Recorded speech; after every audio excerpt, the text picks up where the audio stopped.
Noël breton. Un bruit s'est répandu dans la basse Bretagne. On dit que l'enfant Dieu vient de naître, et soudain, tout s'émeut de la mer à la noire montagne. L'un a quitté sa barque et l'autre son jardin. Que de gens! Pour mieux voir l'aurore qui se lève, il en vient de la lande, il en vient de partout. Et l'on dirait que tous, pour un mauvais rêve, en plein ciel étoilé s'éveillent tout à coup. Le penba a la main pour soutenir sa marche. Le pêcheur aux cheveux de neige est en avant. Jeunes gens, en effet, suivent le patriarche et reprennent en chœur son cantique fervent. Bas rouge, robe noire et châle des dimanches. Les femmes bravement leur emboîtent le pas. C'est au loin comme une mer de coiffe blanche, un flot qui toujours roule et qui n'est jamais là. Fillette au regard étonné, bonne vieille, il en est de tout âge et de toute couleur. C'est le bourdonnement d'une ruche d'abeilles sous un soleil d'été, dans le cortil en fleurs.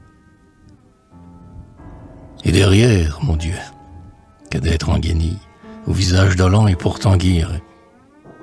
Des boiteux dans l'azur agitent leurs béquilles, des ivrognes font halte au premier cabaret.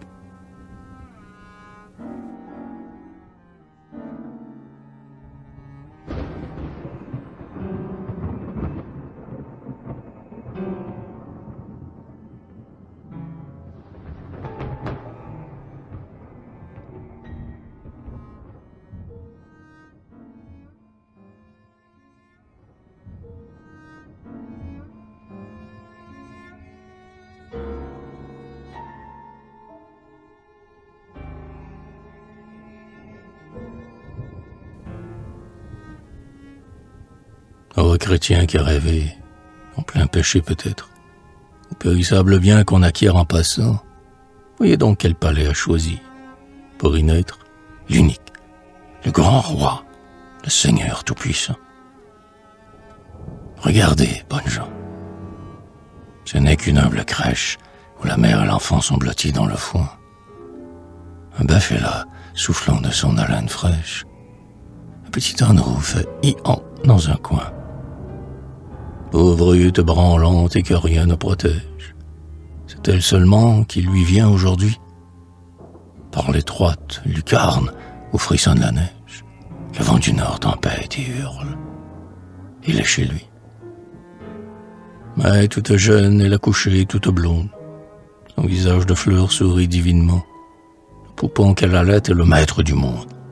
Elle le berce, heureuse, avec un tremblement.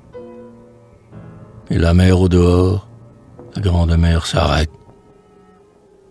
Recueillie et craintive, elle a l'air d'écouter. Au fond du ciel éclate un cantique de fête. Tous les anges de Dieu se sont mis à chanter.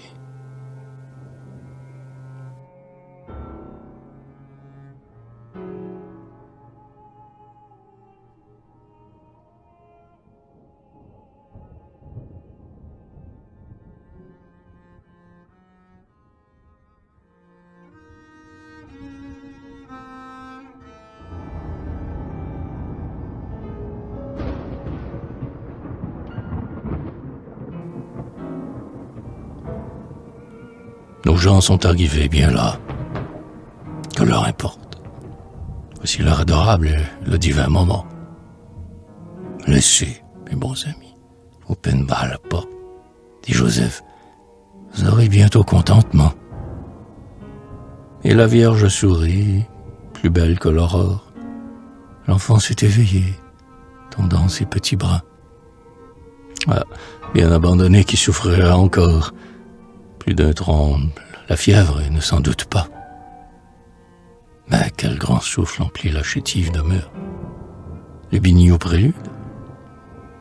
Oh Dieu, la douce voix. C'est, sous le triste ciel, la Bretagne qui pleure. La Bretagne qui pleure et qui chante à la fois. Nos commères portant le cœur bien à l'aise, laquelle ne voudrait toucher le nouveau-né.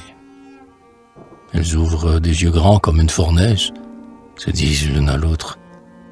Oh, oh, oh, Maïné. Elles sont à genoux, leurs larmes fendent l'âme. Toutes mouillées encore, s'envole une chanson. Faut-il pas attendrir la bonne chère dame et faire rire un peu le joli nourrisson? Déjà, grâce aux pêcheurs, fritillent sur la paille de beaux poissons d'argent avec des reflets bleus. Que ce homard a l'air terrible, mais quelle taille! Le turbo sans pareil, le bar miraculeux. Et voici qu'un léper écume dans les jattes. On allume le feu. C'est pour la soupe aux choux. Il suffit d'un instant pour griller les patates. Vive les crêpes d'or avec le cidre doux. La longue Zéphirine apporte un pot de beurre et choix tout de son long. Si grand est son émoi. On fait de gouttes, aimer toujours la meilleure. Francine offre son cœur et c'est assez, ma foi. Mais le plus beau de tout, c'est le petit navire, que bien dévotement présentent les gamins. L'enfant Dieu s'émerveille à ce bateau qui vire. Il rit en regardant sa mère, et bat des mains. Seul, Monsieur du Jacot, seigneur plein de prudence, reste majestueux. Qui pourra le troubler? Cependant il salue, et, par condescendance, il a caressé l'âne avant de s'en aller.